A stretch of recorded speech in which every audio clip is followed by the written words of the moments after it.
Hey, how are you? This is Rabbi Shlomo Zalman Bregman of the Jewish Executive Learning Network. It's another rainy Sunday in Lakewood, just came in, a little bit wet. I found when I walked into my home office a really interesting email that I received from somebody who subscribes to my YouTube channel, and they wanted to talk about fear.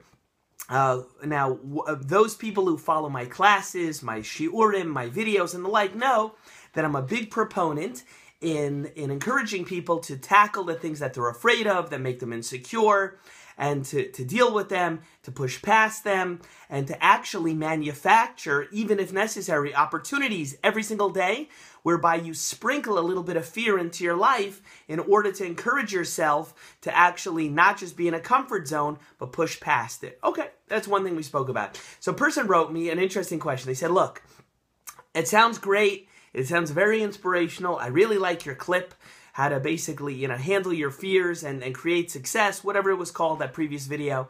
But, I'm afraid that if I do that, I'm just gonna, I'll do the thing that I'm scared of, but I'm always gonna feel horrible. I'm always gonna be afraid, and it's never gonna get easier.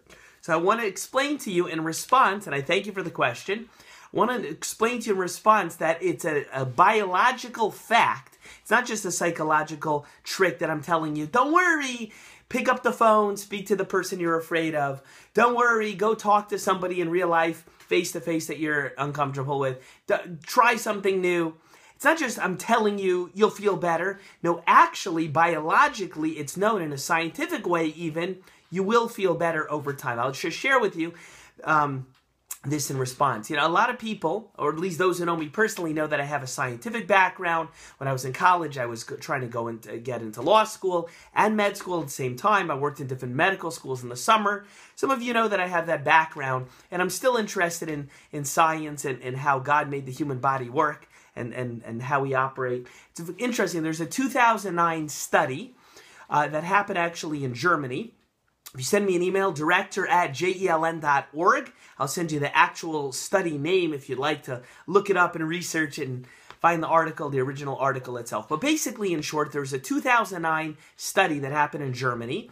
They wanted to measure people's response to fear and if it got better over time. So what do? What's something that a lot of people would find really frightening?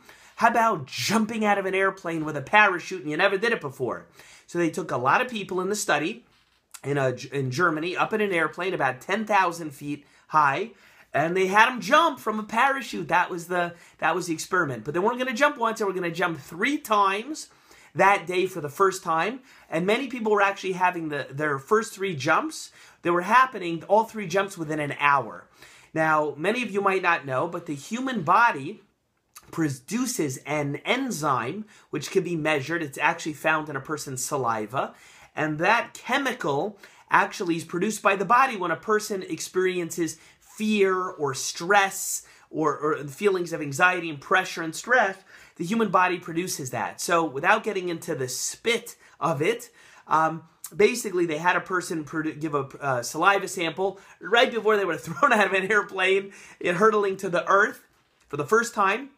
And then as little as 20 minutes later, again and again. And what they found is that after this happened, for the average person doing so, their reading of this chemical, of this enzyme, of this scientific byproduct of the body was cut in half. In other words, even something that felt like it was literally going to cost you your life was max out fear level the first time a person did it. Very quickly, it actually became much more manageable.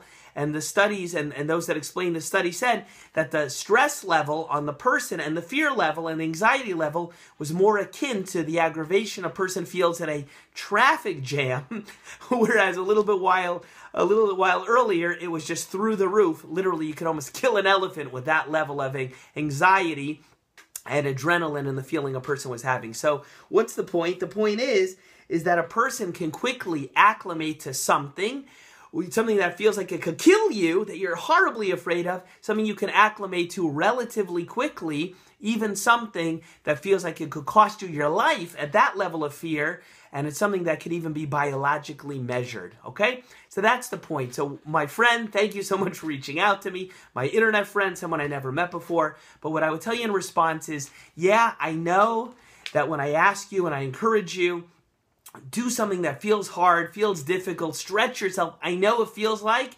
it's almost like you're, God forbid, committing suicide in the act and process of doing so. I know it feels like that, but I'm telling you very quickly, and I don't know what your thing is, whether it's speaking to people you don't know, or making phone calls to people you don't know, or new social settings. Everybody has different things that make them so uncomfortable, but I just want you to know it's going to get better, and if you do it again and again, you're going to feel better much sooner than you realize, and it's something we can even measure biologically. Hope you enjoyed today's clip. This is Rabbi Shlomo Zalman Bregman. Feel free to reach out to me directly, director@jeln.org. Subscribe to this YouTube channel, and I guess we'll see you the next time. Want to get out of the rain clothes. Still feeling kind of wet. Have a great rest of the day. Bye.